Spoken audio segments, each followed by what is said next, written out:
Nataka nisome ratiba mbaya zaidi kwa mtu ambaye anasumbuliwa na changamoto za moyo.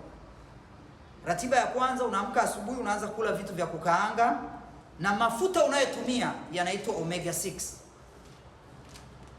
Kwenye karatasi yangu hii ya ratiba mbaya, ukitumia mafuta ya Korea umeisha.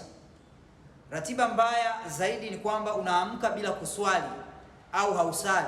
Wewe kama ni Muislamu na una pressure, fanya ibada. Wewe kama ni Mkristo, sali. Fanya mazoezi ya cardio. Acha, jana nilisema, acha kufanya mazoezi ya Kipchoge, acha kufanya mazoezi ya wakimbizaji wa Kenya, acha kufanya mazoezi ya wakimbia riadha. Fanya mazoezi ya cardio. Ngoja niweke chini niwaoneshe aina ya mazoezi yanayofaa kwenye moyo. Zoezi la kwanza hapa namna hii, una tap, inakusaidia kwenye blood pump.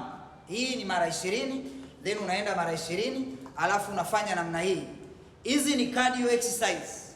Hizi ni cardio exercise. Usiende kukimbizana kule kwenye majimu, kule kwenye mauwanja, kule kwenye mbio za kilomita 10. Kuna mtu ana ugonjwa wa moyo, una pressure ya kupanda, alafu unakimbia kilomita 20. Mishipa ya damu inaweza kupasuka muda wote. Kwa ajili ya kuelewa mambo mengi zaidi, like na kushare hii video, watumie ndugu zako tuweze kuwasaidia kuondokana na tatizo la pressure. Watu ambao wanasumbuliwa na pressure ya muda mrefu, tuna programu ya matibabu ya siku 120 ya wewe kuwa salama kabisa. Wasiliana na mimi niweze kusaidia hatua kwa hatua. Hizi ratiba nitazimalizia video inayofuatia. Ziko ratiba nyingi mbaya, hizi zitakusaidia. Lakini wasiliana na mimi kwa matibabu. Like na kushare video, mwambie na ndugu yako mwingine. Endelea kukaa kwenye hii page, utajenga maisha yako na utakuwa salama.